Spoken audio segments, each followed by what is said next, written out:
जय श्री राम मेरे दोस्तों मित्रों, मैं रमेश पारिक आज आपके बीच में लेकर आया हूँ भगवान वाल्मीकि कृत भगवान श्री राम की ये पावन मंगलकारी सभी कलयुग के सभी रोग दोष कष्ट संघर्षों से मुक्त करने वाली ये पावन कथा, जिसके श्रवण मात्र से मनुष्य के सारे कष्ट जो है वो दूर हो जाते हैं, सारी उलझनें दूर हो जाती है और मनुष्य को परम शांति की प्राप्ति, परम सुखद अनुभूति की प्राप्ति होती है।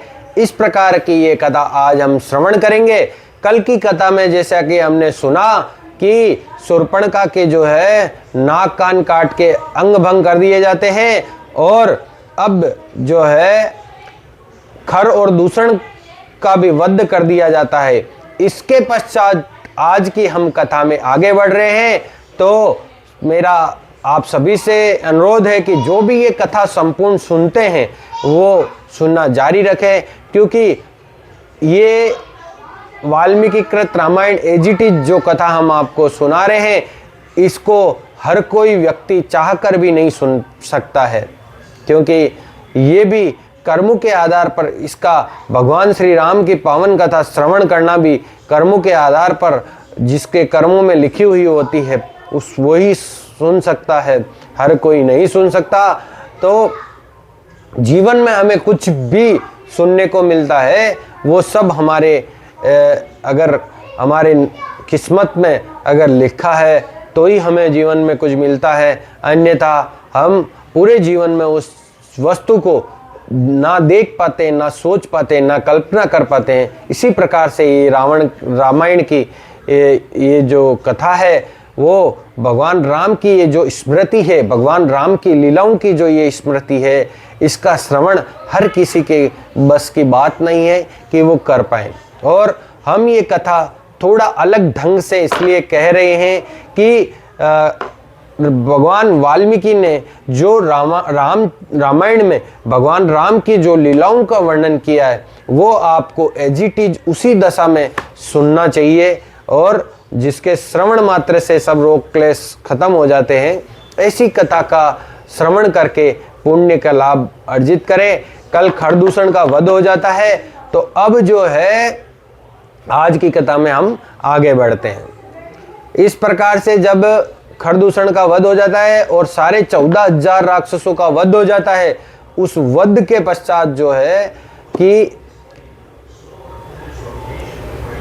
एक कंपन नाम का एक राक्षस वहां पर किसी प्रकार से वहां से बचकर भाग निकलता है और उस संहार से निकल जाता है। उसने रावण के निवास स्थान लंका पहुंचकर उसे उसके दोनों भाइयों की मृत्यु का समाचार दिया, खर और दूषण की मृत्यु का समाचार दिया। ये सुनते ही रावण अत्यंत क्रोधित हो उठा और चिल्लाया कि इस प्रकार मेरा विरोध करके किसने अपनी मृत्यु को आमंत्रित करने का साहस किया है। अब उसे इंद्र, यमराज, विष्णु या कोई भी देवता नहीं बचा सकता। तुरंत बताओ मुझे क्रोधित करने का साहस, दुस्साहस जो है किसने किया है।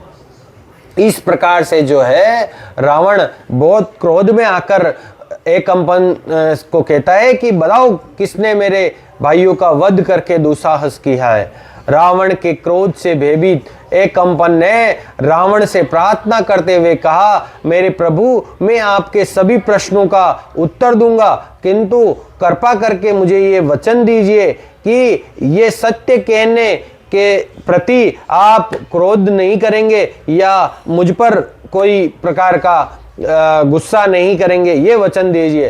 तो रावण जो है एक कंपन को आश्वासन देता है कि तुम मुझे पूरी बात बताओ। तब एक कंपन बताता है कि 14,000 राक्षसों सहित आपके दोनों भाई राम नामक एक मनुष्य के हाथों मारे गए हैं। वे मनुष्य कौशल नरेश महाराज दशरथ जी का पुत्र है, जिनका नाम राम है, और वो कौशल नरेश महाराज दशरथ जी के पुत्र हैं। तब रावण पूछते हैं कि क्या राम के साथ कोई देवता भी थे। तब कंपन उत्तर देते हैं कि नहीं महाराज, मेरे प्रभु, इस राम ने अपने अनुज लक्ष्मण की भी सहायता लिए बिना सभी राक्षसों को अकेले ही मार दिया। राम वास्तव में इतना शक्तिशाली है कि उसने इस दुष्कर कार्य को 2 घंटों से भी कम समय में पूर्ण कर दिया। राम के समक्ष कोई नहीं टिक सकता है। जब राम क्रोध में होते हैं तब ऐसा लगता है मानो सारा ब्रह्मांड नष्ट हो जाएगा। रावण क्रोध में गरजा। ये बात सुनकर रावण को क्रोध आता है तो रावण क्रोध में गरजा, मैं अभी ही वो जन स्थान में राम और लक्ष्मण का वध करूंगा, तब हम देखेंगे कि वे वास्तव में कैसा पराक्रमी है। इस प्रकार से रावण जो है क्रोध में आ जाता है। किंतु एक कंपन ने रावण को जो है चेतावनी देकर सावधान किया। एक कंपन राक्षस जो बचकर निकलता है वो सावधान करता है, कृपया राम की शक्ति को छोटा या न्यून उसकी राम की शक्ति का आकलन नहीं कीजिए और छोटा आकलन करके उतावलेपन में कोई कार्य नहीं करें।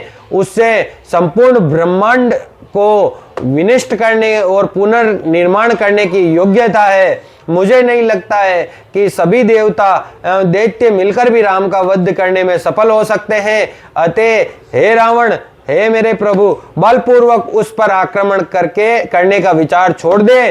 तथापि मुझे लगता है कि मैं आपको राम का वध करने का एक अन्य उपाय बता सकता हूं।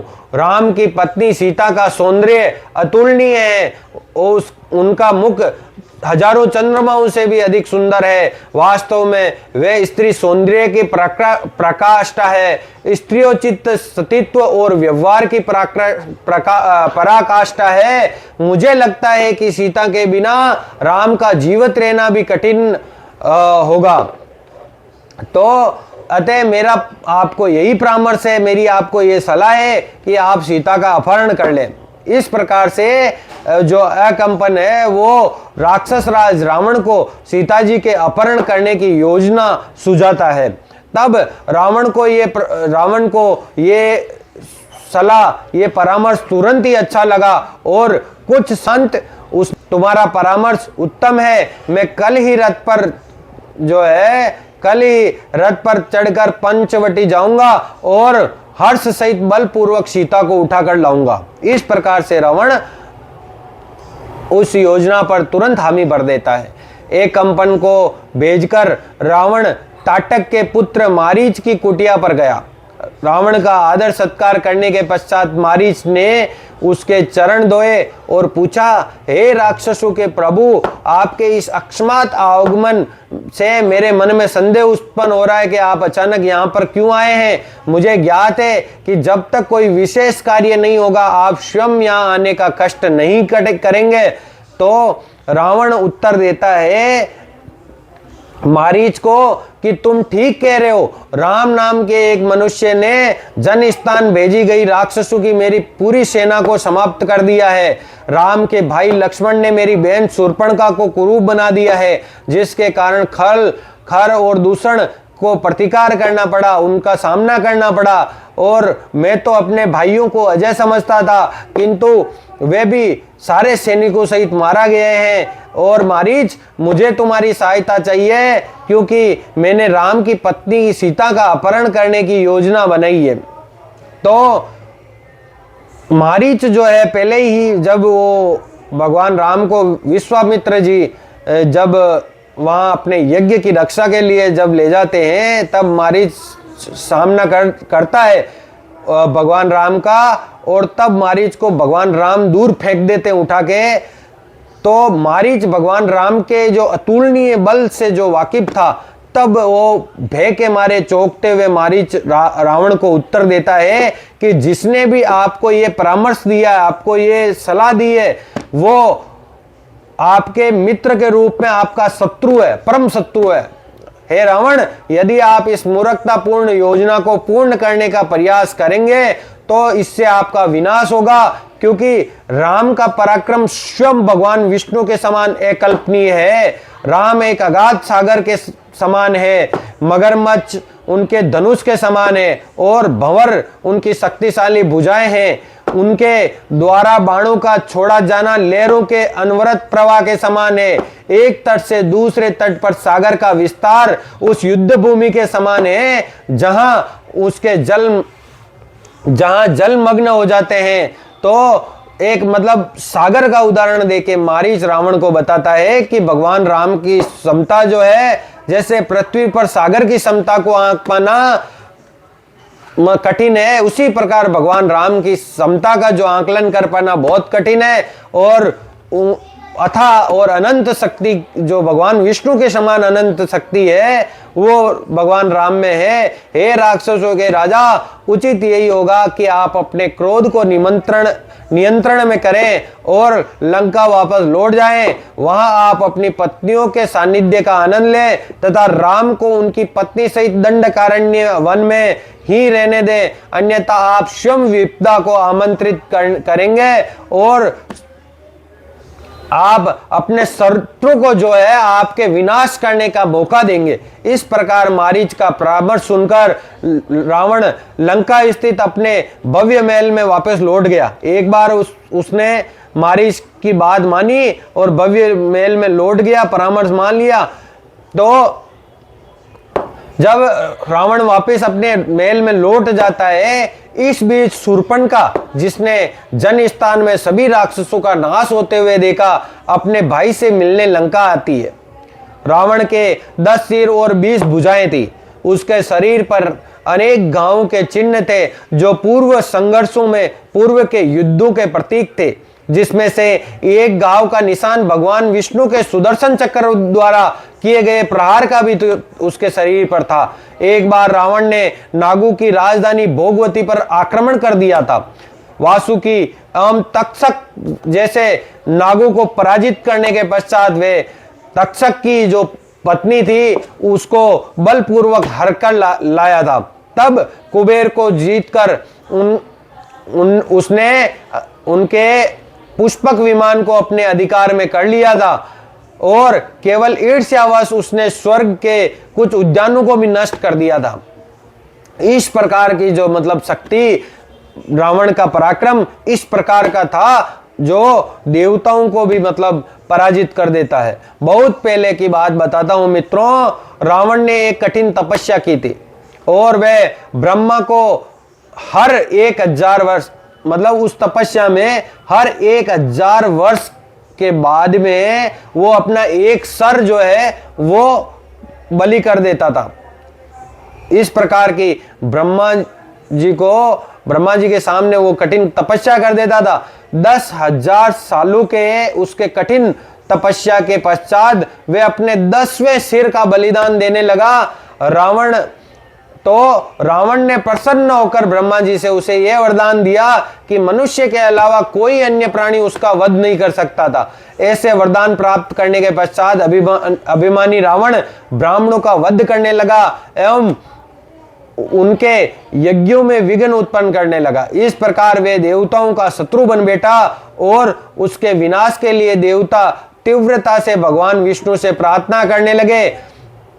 जब शूर्पणखा अपना कुरूप मुंह है जो नाक कान कटा के रावण के समक्ष पहुंची, तब रावण अपने 7 मंजिलों वाले महल में सुशोभित स्वर्ण सिंहासन पर बैठा था। क्रोध में उतावली शूर्पणखा ने कहा, मेरे प्रिय भाई, क्या तुम इंद्रिय तृप्ति में इतने लीन हो गए हो कि तुम आसन्न संकट का भी आभास नहीं कर पा रहे हो? जब राजा की रुचि इस प्रकार के तुच्छ आमोद प्रमोद में होने लगती है और वे राजकाज की ओर ध्यान नहीं देता है, तब सभी उसका तिरस्कार करने लगते हैं। क्या तुम्हारे गुप्तचरों ने तुम्हें सूचित नहीं किया कि राम ने अकेले तुम्हारे दोनों भाइयों सहित 4000 राक्षसों का वध कर दिया है? तुम अधम राजा हो और मेरा पूर्वानुमान है कि तुम अधिक समय तक इस सिंहासन पर अब रह नहीं सकते हो। इस प्रकार के कठोर वचन शूर्पणखा ने अपने भाई को वहां पे सिंहासन पर बैठे देख के कहे तो अपनी बहन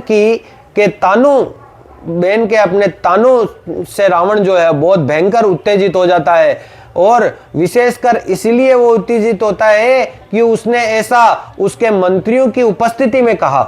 शूर्पणखा ने जो है रावण के मंत्रियों की उपस्थिति में इस प्रकार के रावण को ताने दिए, तो इन तानों से जो है रावण उत्तेजित होकर उठा और अपनी बहन से वो मतलब अपने क्रोध को जो है नियंत्रण में करते हुए वो अपनी बहन से पूछता है कि कौन है ये राम और उसकी शक्ति क्या है, क्या उसी ने तुम्हारा ऐसा रूप बना दिया है, मुझे बताओ क्योंकि मैं सब कुछ जानना चाहता हूं। तब शूर्पणखा बताने लगती है अपनी लंबी शक्तिशाली भुजाओं तथा कमल दल के आकार वाले नेत्रों सहित राम साक्षात प्रेम के देवता के समान लगता है। उनका वर्ण गैन हरित नीला है तथा वे सिंह के समान शक्तिशाली है। उसके धनुष में इंद्र धनुष के समान आभा है और जब वे उनकी प्रत्यंजा को पूरी लंबाई के साथ खींचते हैं तब विषैले सर्पों की भांति स्वर्ण बाण छोड़ता है। इस प्रकार का धनुष है उनके पास। ये सब इतनी तीव्र गति से होता है कि आप ये नहीं बता सकते कि वे बाण निकाल रहा है या उसे छोड़ रहा है। इतनी तीव्र गति से भगवान राम बाण छोड़ते हैं। सर्वश्रेष्ठ वीर क्षत्रिय होने पर भी वे वृक्ष की छाल, मर्ग चर्म तथा जटा धारण किए हुए रहता है। इस प्रकार भगवान राम के जो दृश्य शूर्पणखा देखती है उसका बखान करती है। तो शूर्पणखा कहती है कि उसने जन स्थान पर बाणों की वर्षा करके उसने राक्षसों की संपूर्ण सेना को नष्ट कर दिया। उसकी शक्ति ऐसी अपूर्व है कि उसने खरवे दूषण को भी पराजित कर दिया। मुझे विश्वास है कि वे नदी की धारा को भी मोड़ सकता है अथवा स्वर्ग से ग्रह और तारे उतार कर ला सकता है। राम का अनुज लक्ष्मण है और उसी ने अपने अग्रज के निर्देश पर, अपने बड़े भाई राम के निर्देश पर मेरे नाक और कान काट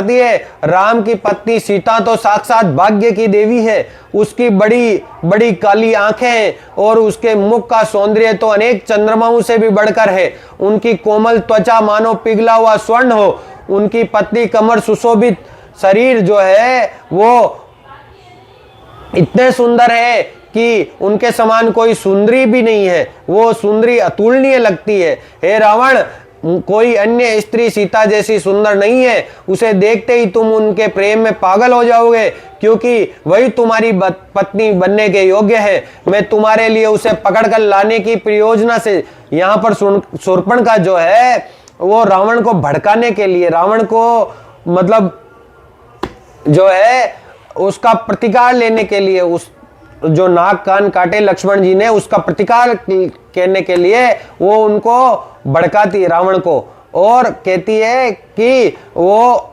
तुम्हारी पत्नी बनाने के योग्य है। और ये झूठ बोलती है शूर्पणखा कि मैं तुम्हारे लिए उसे पकड़कर लाने की योजना से वहां पर गई थी, किंतु प्रतिकार स्वरूप लक्ष्मण ने मुझे कुरूप बना दिया। मेरे भाई, यदि तुम वास्तव में उतने शक्तिशाली हो जितना तुम स्वयं को समझते हो तो जाकर तुम सीता को बलपूर्वक ले आओ। जब उसने सुंदरी सीता के विषय में सुना तब उसने उसे पाने का दृढ़ निश्चय कर लिया। अब जो रावण है वो सीता जी को पाने का दृढ़ निश्चय कर लेता है। रावण पुनः रथ पर चढ़कर सागर पार किया और वे मारीच के आश्रम पर जा पहुंचा जो ऋषि के वेश में तपस्या में लीन था। मारीच ने आदर पूर्वक रावण से पूछा, हे राजा, क्या कारण है आप बहुत जल्दी मेरे पास फिर लौट कर आ गए हो? तब रावण उत्तर देते हैं कि राम द्वारा जन स्थान में राक्षसों का संहार किए जाने का समाचार सुनने के पश्चात मुझे एक क्षण की भी शांति नहीं मिल पा रही है। अतः मैंने सीता का अपहरण करने का निश्चय कर लिया है और मैं चाहता हूं कि तुम मेरी सहायता करो। हे मारीच, तुम मेरी सहायता करो, ये चाहता हूं और इसके लिए मैंने एक कुटिल उपाय सोचा है। मैं चाहता हूं कि तुम एक सोने के मृग का रूप धारण कर लो, स्वर्ण मृग का रूप धारण कर लो और जिस पर रजत के चांदी के धब्बे चित्रित हो। तदुपरांत वन में जाकर सीता के सन्मुख क्रीड़ा करो और निश्चय ही ऐसे आश्चर्यजनक सुंदर प्राणी को देखकर सीता उसे पालतू बनाने की इच्छा करेगी और उसके आगे छलांग लगाते हुए राम को भटका देना और दूर तक ले जाना। तुम्हारे ऐसा करने पर मैं आऊंगा और सीता को हरकर लंका ले जाऊंगा। तत्पश्चात जब राम अपनी प्रिय पत्नी के वियोग में शोक संतप्त और दुर्बल हो जाएंगे तब मैं सहजता पूर्वक उनका वध कर दूंगा। राम का नाम सुनते ही मारीच अत्यंत भयभीत हो उठा और उसका मुंह सूख गया और एक टक देखते हुए मारीच ने हाथ जोड़कर रावण से कहा, हे राजन, यदि आप इस योजना को कार्यान्वित करेंगे तो आपके राज्य लंका सहित सभी राक्षसों का निश्चय रूप से विनाश हो जाएगा। आपके कामुक स्वभाव तथा राम के पराक्रम का अनुमान न होने के कारण ही आप मूर्खता पूर्वक विनाश की ओर आगे बढ़ रहे हैं। इस विवेकी कार्य को करने तथा अपने विनाश का मार्ग प्रशस्त करने के पूर्व आप कृपया राम की सर्वश्रेष्ठ शक्ति के बारे में मुझसे सुने। मैं आपको बताता हूं कि राम की शक्ति कैसी है। तो बहुत समय पूर्व मैं अपने अलौकिक बल के घमंड से हाथ में गदा धारण कर पृथ्वी पर विचरण कर रहा था तथा दंडकारण्य वन में ऋषियों का मांस भक्षण करता था और बेवश विश्वामित्र राजा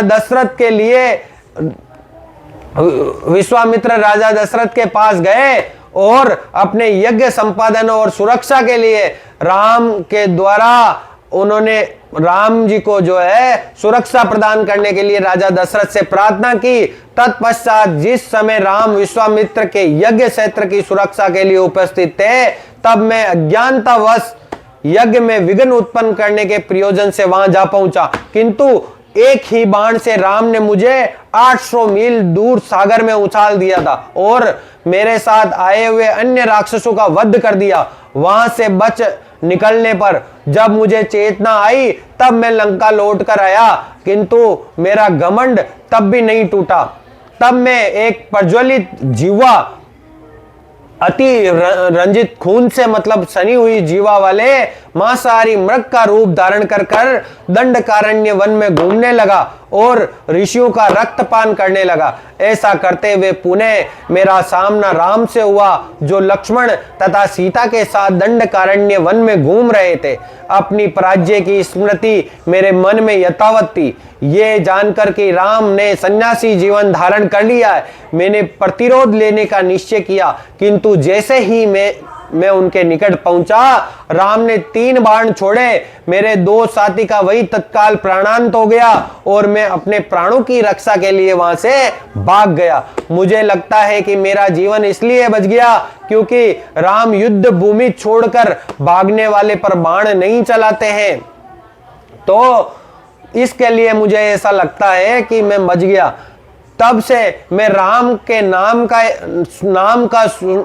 भगवान राम का नाम सुनते ही भय के मारे कांप उठता हूं।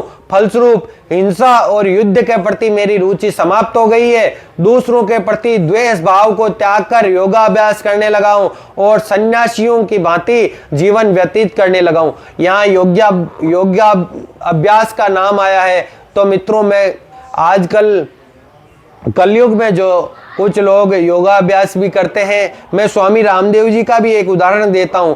देखिए मित्रों, जैसे शरीर में हृदय का अपना काम होता है, मस्तिष्क का अपना काम होता है, किडनी का अपना काम होता है, जैसे तंत्रिका तंत्र का अपना काम होता है, जैसे रक्त की नलियों का अपना काम होता है, जैसे लीवर का अपना काम होता है, जैसे हाथ पैरों का अपना काम होता है, नेत्रों का अपना काम होता है, बालों का अपना काम होता है, वैसे ही हमारे सनातन धर्म में जो भी चीजें बनाई हुई है उनका अपना काम होता है।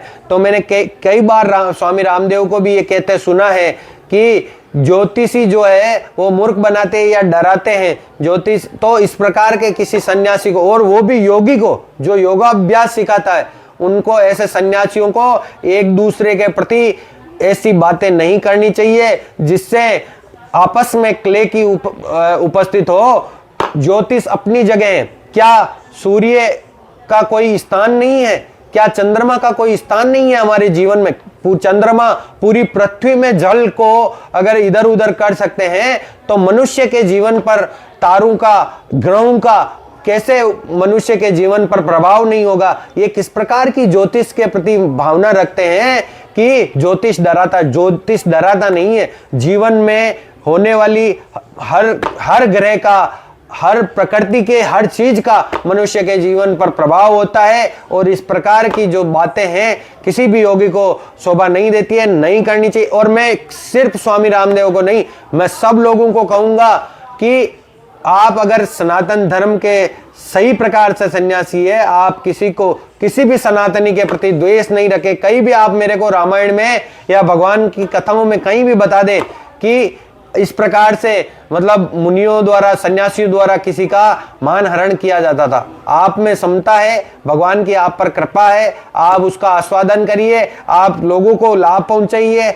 आप लोगों तक योग का लाभ पहुंचाइए, लेकिन किसी के प्रति आप इस प्रकार की भावना जो है नहीं रखें। तो फिर जो मारीच बताता है कि मैं किसी के प्रति भी द्वेष भाव को भगवान राम की वो सामर्थ्य और समता देखकर द्वेष भाव को त्याग कर योगाभ्यास करने लगा हूं और सन्यासियों की भांति अपना जीवन व्यतीत करने लगा हूं, किंतु मन की शांति प्राप्त करने में विफल रहा, क्योंकि जब भी मैं किसी वृक्ष को देखता हूं तो मुझे लगता है कि वे राम है जो वृक्ष की छाल धारण किए हुए। इस प्रकार संपूर्ण वन मुझे असंख्य राम के रूप में परिवर्तित हुआ सा दिखाई पड़ता है। इस कारण कहीं भी देखने पर भयभीत हो उठता हूं। कभी कभी स्वप्न में भी श्री राम को देखता हूं, तब अकस्मात जाग उठता हूं। मेरा हृदय भय से कांपने लगता है। वस्तुतः मैं राम से इतना अधिक भयभीत हूं कि जब भी मैं र वर्ण का से आरंभ होने वाले किसी भी शब्द को सुनता हूं, जैसे रथ या रत्न आदि किसी भी शब्द को सुनता हूं, तब मेरा हृदय भय के कारण काम उठता है कि कहीं वो शब्द राम तो नहीं हो। हे राजा रावण, अपने कल्याण के लिए मैं आपको परामर्श देता हूं कि आप सीता के अपहरण का विचार त्याग दे। यदि राम से कोई भय न हो तो भी आप ऐसा घृणित करते क्यों करना चाहते हैं? कोई पाप इतना अधिक दंडनीय नहीं है जितना कि पराई स्त्री का अपहरण करने से पाप प्राप्त होता है, और उसका जो दंड होता है वो इतना गंभीर है, उसके समान कोई भी पाप गंभीर नहीं है। अपनी हजारों पत्नियों के संग संतुष्ट रहे और अपनी प्रतिष्ठा, भाग्य, राज्य एवं जीवन को यथावत रखें। इस प्रकार मारीच जो है रावण को सलाह देता है कि ये जो तुम्हारे मन में युक्ति आई है सीता के अपहरण की, इसको त्याग दो।